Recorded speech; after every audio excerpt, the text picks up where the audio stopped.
Welcome back to Boss Economics World, folks, where we slice through the economic baloney, expose the government's mismanagement, and show you how the suits in Washington are cooking up a recession stew that'll leave us all holding the bill. I'm your host, the no-nonsense, number-crunching, truth-spitting boss, and today, we're diving headfirst into the latest economic farce, April 2025's inflation numbers, the tariff tango, and the Fed's deer-in-the-headlights routine. Buckle up, because this is gonna be a wild ride. Let's start with the headline that's got Wall Street popping champagne and the White House patting itself on the back. U.S. inflation in April 2025 rose by less than expected, with the Core Consumer Price Index, CPI, that's the one that strips out food and energy, up a measly 0.2% from March. 3 months in a row of softer-than-expected readings, says the Bureau of Labor Statistics. Prices for clothing and new cars. Tame as a kitten. The stock market cheered, the S&P 500 jumped, treasuries rallied, and the dollar took a dive. Sounds like a party, right? Wrong. This is the economic equivalent of putting lipstick on a pig and calling it a supermodel. Beneath the glossy headlines, the data is screaming warning signs of a government-induced mess that's about to blow up in our faces. Let's break this down, layer by layer, from the surface fluff to the deep, dark economic rot, and show you how the geniuses in charge are steering us straight into Recessionville. First up, let's talk about the elephant in the room, tariffs. Remember how the Trump administration slapped a whopping 145% combined levy on Chinese imports, claiming it would bring back manufacturing and make America great again? Well, fast forward to April 2025, and what do we see? Importers and retailers are eating the costs, not passing them on to you, the consumer, at least not yet. Prices for tariff-exposed goods like new cars and apparel. Flat as a pancake, according to the CPI data. Now, the White House will spin this as a win. See, tariffs aren't hurting consumers. But hold your applause, folks, because this is a ticking time bomb. Bloomberg Economics warns that the temporary 90-day tariff reprieve, bringing those levies down to 30%, might just clog up ports as companies rush to restock pre-tariff inventories. What happens then? Prices shoot up faster than a SpaceX rocket. And when that 90-day pause ends?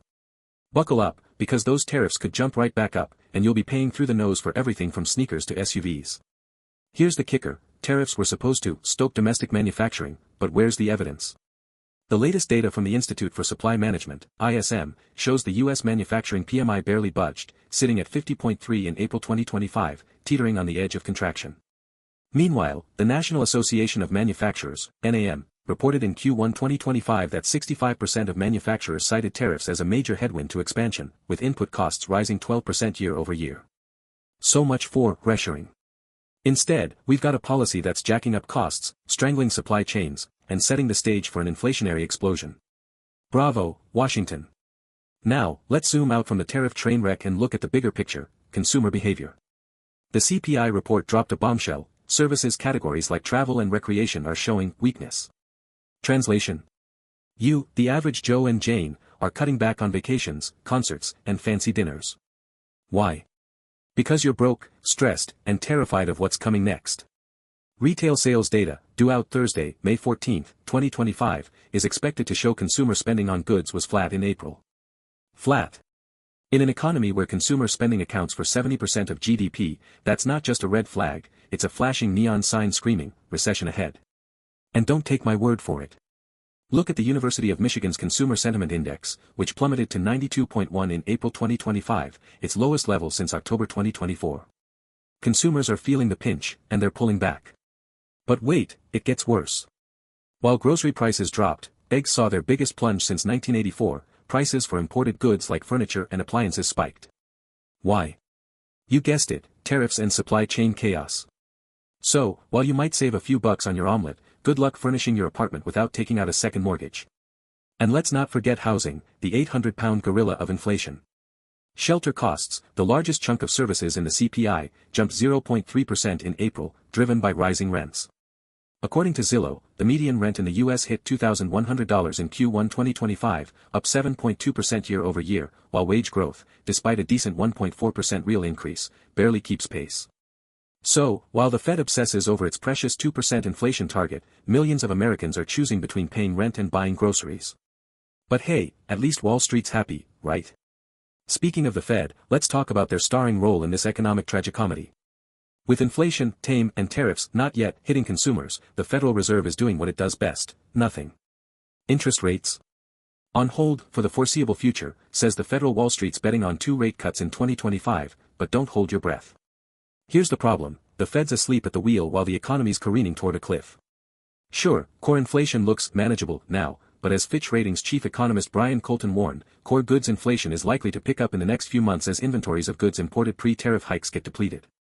And when that happens, the Fed will be stuck between a rock and a hard place: raise rates to fight inflation and choke off growth, or keep rates low and let inflation spiral out of control. Let's not forget the Fed's track record. Remember 2022, when they called inflation transitory and waited too long to act, only to slam on the brakes with the fastest rate hikes in decades. The result?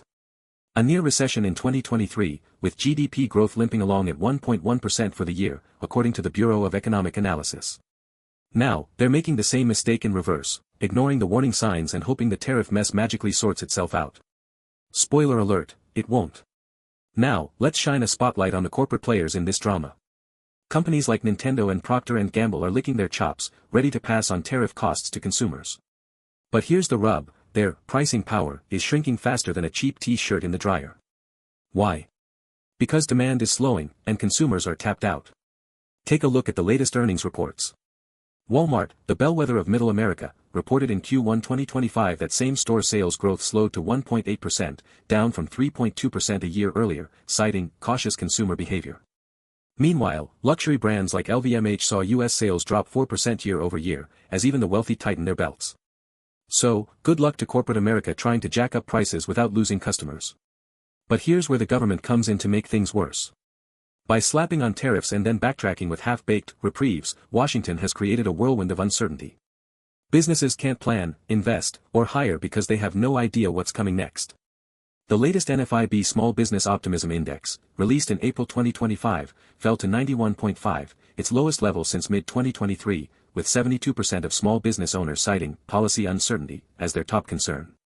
So, while the White House brags about saving the economy with its tariff truce, the reality is they've created a mess that's killing confidence, stunting growth, and setting the stage for a recession.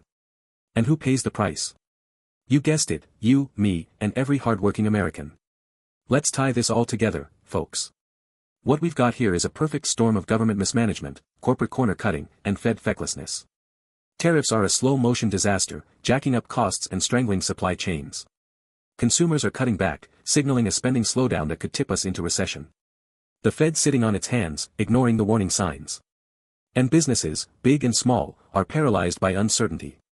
Here's the scariest part. The latest data from the Conference Board's leading economic index, LEI, shows a 0.4% decline in March 2025, marking 6 consecutive months of drops, a classic recession signal. Meanwhile, the U.S. Treasury yield curve briefly inverted again in April 2025, with the 10-year yield dipping below the 2-year yield, another tried-and-true recession predictor. But hey, don't worry, the White House says everything's fine, and Wall Street's making bank on the Fed's rate cut bets. Just ignore the fact that 40% of Americans can't cover a $400 emergency, according to the Federal Reserve's 2024 Economic Well-Being Report, or that credit card debt hit a record $1.13 trillion in Q1 2025, per the New York Federal. Everything's fine, right? So, what's the takeaway, folks? This isn't just an economic hiccup, it's a government-made disaster, fueled by bad policy, worse execution, and a total disregard for the people who keep this economy running. Tariffs aren't fixing manufacturing, they're breaking supply chains. Consumers aren't resilient, they're broke. And the Fed isn't data-driven, it's clueless. Here's my advice to Washington: scrap the tariffs, stop the trade war theater, and start focusing on policies that actually help Americans, like infrastructure investment, tax relief for the middle class, and a serious plan to tackle housing costs.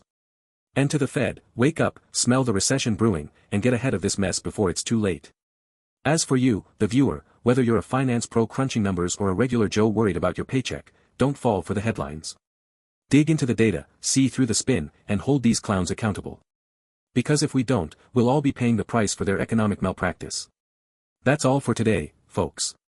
If you like this no-holds-barred takedown of economic nonsense, smash that like button, subscribe, and ring the bell for more Boss Economics World. And remember, when the suits in Washington mess up, it's up to us, the bosses, to call them out. Until next time, stay sharp, stay skeptical, and keep fighting the good fight.